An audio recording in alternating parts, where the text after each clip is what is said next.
Pulivendula MLA హింసించే రాజు 23వ పులకేసి లాంటి లక్షణాలు కలిగినటువంటి జగన్మోహన్ రెడ్డి తనకు సంబంధం లేని వాళ్ళని, దారిని పోయే వాళ్ళని గెలుపుకొని మరీ చెప్పు దెబ్బలు తింటూ ఉంటాడనేది మనందరికీ తెలిసినటువంటి విషయం. ఇప్పుడు రిటైర్డ్ ఐపీఎస్ అధికారి ఏపీ వెంకటేశ్వరరావు గారిని గెలికి అతనితో కుక్క మింగులు మింగించుకున్నాడు జగన్మోహన్ రెడ్డి. అసలు ఇంతకీ ఏబీవీ గారు ఎందుకు సీరియస్ అయ్యారు, జగన్మోహన్ రెడ్డి పరిస్థితి ఏంటి అనేది ఈ వీడియోలో వివరించబోయే ముందుగా ఇప్పటి వరకు మన ఛానల్ సబ్స్క్రైబ్ చేయని వాళ్ళు ఖచ్చితంగా సబ్స్క్రైబ్ చేయండి. ఇక విషయానికి వస్తే, జగన్మోహన్ రెడ్డి తన డిక్కీ కింద ఉన్నటువంటి 32 కేసులు చాలవన్నట్టుగా మరిన్ని కేసులు పెట్టించుకోవడానికి అన్నట్టుగా, లేదా తను ఇంకా జైలుకు పోలేదు కాబట్టి మళ్ళీ జైలుకు పోవటం కోసం సిద్ధమన్నట్టుగా అందరినీ గెలుపుకుంటా ఉన్నాడు. ఇందులో భాగంగానే ఏబీ వెంకటేశ్వరరావు గారు ఇప్పుడు ప్రభుత్వంలో అధికారికంగానే కానీ అనధికారికంగా కానీ ఏ పదవిలో ఆయన లేరు. 5 సంవత్సరాల పాటు జగన్మోహన్ రెడ్డి వికృత రాజకీయానికి ఎదురొట్టి నిలబడి పోరాటం చేసినటువంటి పోరాట యోధుడు ఏబీ వెంకటేశ్వరరావు గారు. ఎందుకంటే అతని కులాన్ని మీద ఉన్నటువంటి జగన్మోహన్ రెడ్డికి ఉన్నటువంటి వ్యతిరేకత వలనో, లేకపోతే నిజాయితీ పరులతో కలిసి పనిచేయలేనటువంటి చేతగానితనంతోనో జగన్మోహన్ రెడ్డి ఆయన్ని సస్పెన్షన్ల మీద సస్పెన్షన్ చేసి ఏ ఆధారాలు లేకుండా హింసించాడు 5 సంవత్సరాల పాటు. అయినా నిటారుగా నిలబడి నిజాయితీ నిరూపించుకొని తిరిగి తను ఉద్యోగంలో జాయిన్ అయిన తర్వాతనే ఆయన రిటైర్మెంట్ అవ్వటం జరిగింది. అయితే ఇప్పుడు జగన్మోహన్ రెడ్డి ప్రెస్ మీట్ పెట్టేసి ఏబీ వెంకటేశ్వరరావు ఆటాగూరు, ఇంకొక ఈయన అంతా అనధికారికంగా పోలీస్ వ్యవస్థలను దుర్వినియోగం చేస్తున్నారు, కేసులు పెట్టిస్తున్నారు, చంద్రబాబు నాయుడు వీళ్ళందరినీ వాడుకుంటున్నాడు అంటూ ఆయన పేరుని 35 సంవత్సరాల పాటు నీతి నిజాయితీ నిబద్ధతగా నిలబడబట్టే ఒక రాష్ట్ర ప్రభుత్వం మొత్తం ఒక సైకో ముఖ్యమంత్రి ఈయన్ని ఇన్ని రకాల ఇబ్బందులు పెట్టినా 5 సంవత్సరాలు అతని మీద యుద్ధం ప్రకటించినా సరే ఒంటరిగా నిలబడి పోరాటం చేశాడంటే నిజాయితీ అతని వైపు ఉంది కాబట్టి, అతను నిక్కచ్చిగా ఉన్నాడు కాబట్టి, అతను తప్పు చేయలేదు కాబట్టి, అతను తప్పుడు పనుల్లో భాగస్వామి అవ్వలేదు కాబట్టి నీ ప్రభుత్వానికి నీకు లొంగకుండా పోరాటం చేసినటువంటి యోధుడు. అటువంటి వ్యక్తిని పట్టుకొని మళ్ళీ గెలిగితే అతను నిన్న చెప్పు దెబ్బ కొట్టినట్టు కొట్టాడు. అనవసరంగా నన్ను గెలకొద్దు, నా నిజాయితీ ఏంటో, నా సత్తా ఏంటో, నా పోరాటం ఏంటో నీకు ఆల్రెడీ తెలుసు జగన్మోహన్ రెడ్డి, నన్ను గెలుపుకొని నువ్వు తొత్తర తెచ్చుకునేటువంటి ప్రయత్నం చేయొద్దు అని చెప్పడం జరిగింది. అతని వాళ్ళ ప్రభుత్వంలో అధికారికంగా కానీ అనధికారికంగా కానీ ఏ పదవుల్లో లేరు.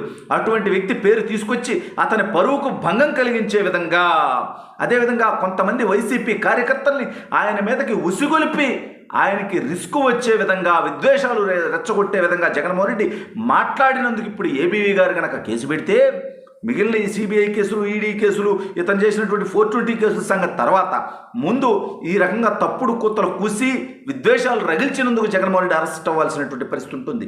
ఏబీవీ గారు మరి దీని మీద న్యాయ పోరాటాన్ని ప్రారంభిస్తారా, లేదా తుచ్చమానవుడు ఫ్రస్ట్రేషన్లో జగన్మోహన్ రెడ్డి గారు మాట్లాడాడు వాళ్ళంటి 420 గాడిని ఇంకా వాడు ఆల్రెడీ చచ్చిన పాము, ప్రజలే 11 సీట్లు ఇచ్చి ప్రతిపక్ష నేత హోదా కూడా లేకుండా చెప్పుతో కొట్టిన వాడికి ఇంకా సిగ్గు రాలేదంటూ ఆయన వదిలేస్తారా అనేది పక్కన పెడితే, జగన్మోహన్ రెడ్డి మీద ఆల్రెడీ ఉన్న కేసులే కాదు, బాబాయిని వేసేసినటువంటి కేసు కూడా మనోడి మీద పడబోతుంది. దీంతోపాటు లిక్కర్ మాఫియా, గంజాయి మాఫియా, డ్రగ్స్ మాఫియా, భూ మాఫియా, ఈ రాష్ట్రంలో జగన్మోహన్ రెడ్డి చేసినటువంటి దందాలన్నీ ఒక్కొక్కటి బయటకు వచ్చేటువంటి పరిస్థితి. అసలు జగన్మోహన్ రెడ్డి నువ్వెంత, నీ నిజాయితీ ఎంత, నీ నిబద్ధత ఎంత, నీ తండ్రి అధికారాన్ని అడ్డం పెట్టుకొని 1000 కోట్లు సంపాదించి జైల్లో చెప్పకూడదని బయటకు వచ్చి ఆ డబ్బును అడ్డం పెట్టుకొని తల్లిని చెల్లిని రోడ్డు మీదకి పంపించి అన్యాయం జరిగిందహో అని ప్రచారం చేయించుకొని ఎన్నికల్లో గెలిచి ఆ తల్లిని పార్టీలో నుంచి తన్నేసి చెల్లిని నడి రోడ్డు మీద నిలబెట్టేసి చెల్లికి ఆస్తిలో వాటా ఎగ్గొట్టినటువంటి నికృష్టపు చరిత్ర కలిగినటువంటి నువ్వు ఒక ప్రభుత్వంతో 5 సంవత్సరాలు పోరాటం చేసి ఆ ప్రభుత్వం ఆయన మీద ఏ ఆరోపణలు అయితే చేసిందో అది నిరూపించలేక ఆ ప్రభుత్వమే తోక ముడిచి ఆయనకి పోస్టింగ్ ఇచ్చి, ఆ పోస్టింగ్ వచ్చిన తర్వాత రిటైర్ అయినటువంటి దమ్మున్నటువంటి వ్యక్తి మీద ఈ రకమైనటువంటి చిల్లర ఆరోపణలు ఎందుకు చేస్తావు? అనవసరంగా గెలుపుకోవడమా ఇది? అంటే ఇక్కడ కూడా మళ్ళీ కులాలను తీసుకురావటం, లేకపోతే ఇటువంటి వ్యక్తులు వరే ఇప్పుడు అతని పని ఏదో అతను చేసుకుంటున్నాడు, ఆయన ఏదో రిటైర్డ్ జీవితాన్ని ఆయన ప్రశాంతంగా గడుపుతున్నాడు, నువ్వు పోయి ఆయన్ని రక్కి గిల్లి రా రా అంటే వచ్చి చెప్పు దెబ్బలు కొట్టడం మొదలు పెడితే, అతని స్టైల్లో అతను కూడా నీకు ఎదురు దెబ్బలు కొట్టడం మొదలు పెడితే తట్టుకునేటువంటి పరిస్థితి నీకుందా? నిన్న మొన్నటిదాకా నీ కోసం మురిగినటువంటి బోరుగడ్డ పరిస్థితి ఏమైంది? పోసాని కృష్ణమురళి రాజకీయాలకి శాశ్వతంగా విరామం కాదులే, ఇది శాశ్వత నిష్క్రమణ, రాజకీయాల నుంచి ఇక నేను పూర్తిగా వైదొలుగుతున్నాను, రాజకీయ సన్యాసం తీసుకుంటున్నాను అని చెప్పడం జరిగింది. నీ పరిస్థితి ఇలా ఉంటే, ఈ ఫ్రస్ట్రేషన్లో నీ సైకోతనంతో నువ్వు ఇట్లా సంబంధం లేనటువంటి వాళ్ళని గెలుక్కొని, మన అంబటి రాంబాబు ప్రెస్ మీట్ పెట్టి నా గురించి మాట్లాడతాడు. నేనేదో అతను చంపేస్తా లేపేస్తా అని తిట్టేశా అని. ఒరే నాయన, అసలు తిట్టడం ఎందుకు? నిజంగా అటువంటి ఉద్దేశాలు ఉంటే అదే చేస్తాం కదా. మీ సైకోతనాలు అందరికీ అంటగట్టేటువంటి ప్రయత్నం చేయొద్దు జగన్మోహన్ రెడ్డి. లేనిపోనిది సంబంధం లేనటువంటి వ్యక్తుల మీద అసత్య ఆరోపణలు, అర్ధసత్య ఆరోపణలు చేసి బజారున పడద్దు. నువ్వు చేసేటువంటి వాటికి తోడుగా మళ్ళీ నీ సతీమణి భారతీరెడ్డి గారు ఆ సాక్షి పేపర్ని అడ్డం పెట్టుకొని విషపురాతలు రాయటం వీళ్ళందరి మీద.